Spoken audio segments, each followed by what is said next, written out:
La persona que fuma generalmente sabe que el cigarrillo le hace mal, que puede traerle problemas a los pulmones, a la garganta, problemas respiratorios, problemas metabólicos e incluso cáncer. De hecho, en muchos países en el mismo paquete de cigarrillo viene la advertencia. No obstante, dejar el cigarrillo a esa persona le cuesta muchísimo. Muchos fumadores eligen el daño del cigarrillo por obtener un placer o una calma momentánea que éste les trae, aunque el beneficio es de corto plazo y el daño acumulativo puede ser irreversible. No es la idea de esta enseñanza poner a juzgar o condenar a nadie que fume, sino mostrar con un ejemplo claro cómo es que muchas veces elegimos la autodestrucción. Hacemos cosas que nos dañan por un placer o beneficio momentáneo. A veces no sabemos que nos estamos dañando, pero también es frecuente que hagamos cosas perjudiciales sabiendo que eso nos hace mal. Romanos 6:23 nos dice: porque la paga del pecado es muerte, mas la dádiva de Dios es vida eterna en Cristo Jesús, Señor nuestro. El apóstol Pablo nos dice que la paga del pecado es muerte. Todo pecado que cometemos nos trae muerte, mata algo en nosotros. Por supuesto, no es que nos mata inmediatamente, pero mata algo en nosotros.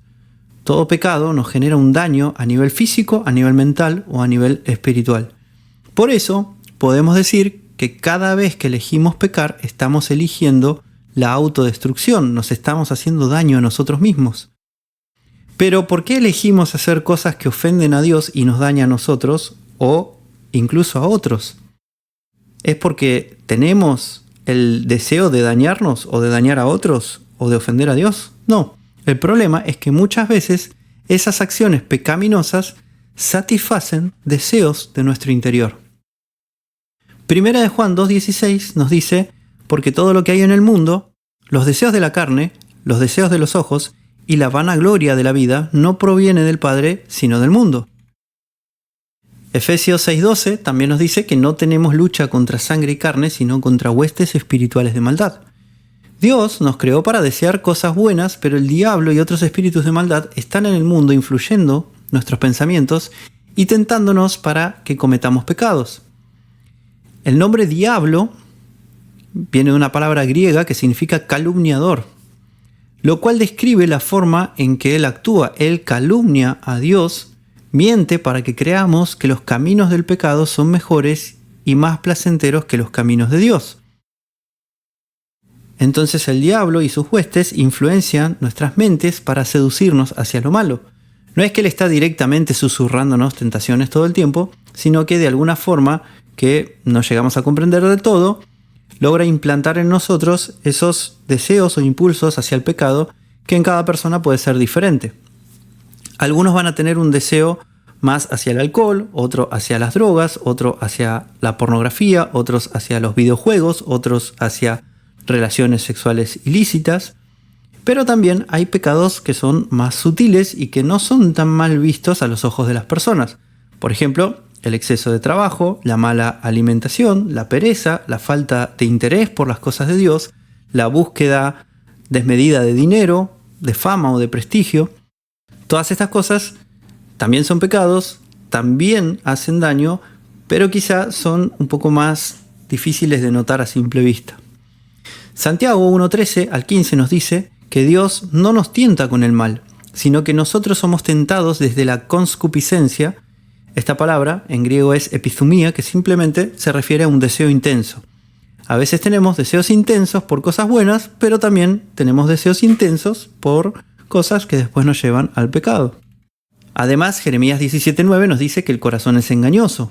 No podemos confiar en nuestros propios impulsos.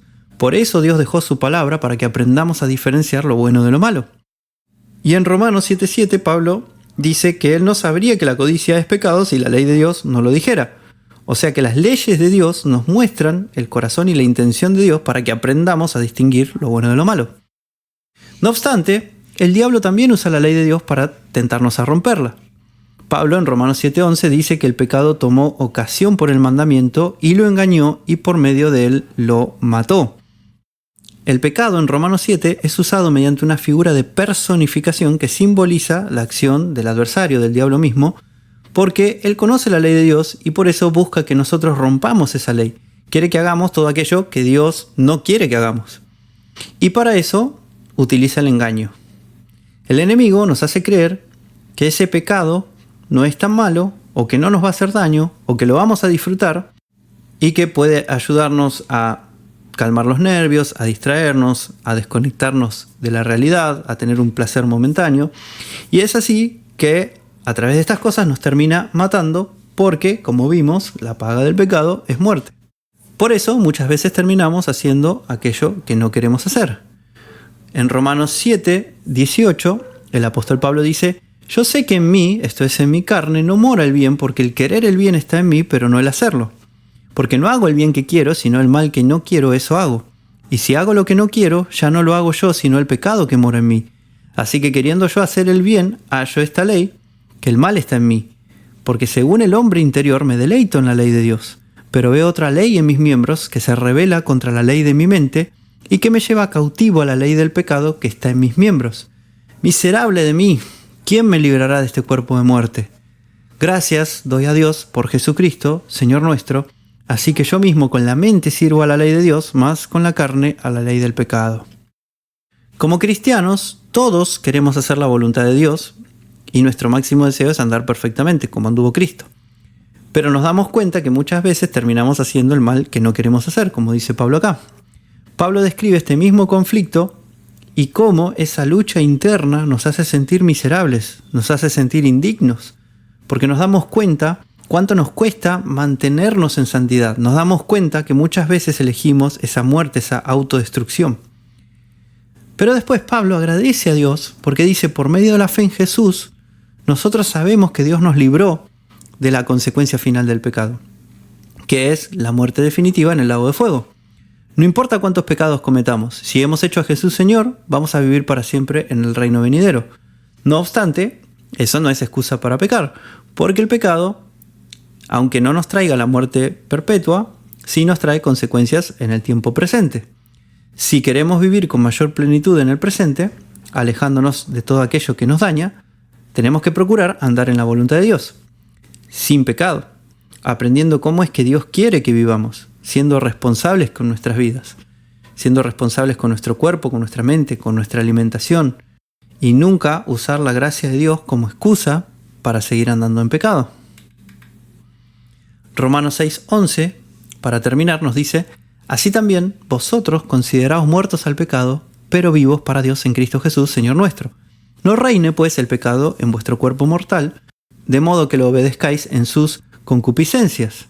Ni tampoco presentéis vuestros miembros al pecado como instrumentos de iniquidad, sino presentaos vosotros mismos a Dios como vivos de entre los muertos, y vuestros miembros a Dios como instrumentos de justicia. Porque el pecado no se enseñoreará de vosotros, pues no estáis bajo la ley, sino bajo la gracia. ¿Qué pues? ¿Pecaremos porque no estamos bajo la ley, sino bajo la gracia? En ninguna manera. ¿No sabéis que si os sometéis a alguien como esclavos para obedecerle, sois esclavos de aquel a quien obedecéis, sea del pecado para muerte, o sea de la obediencia para justicia?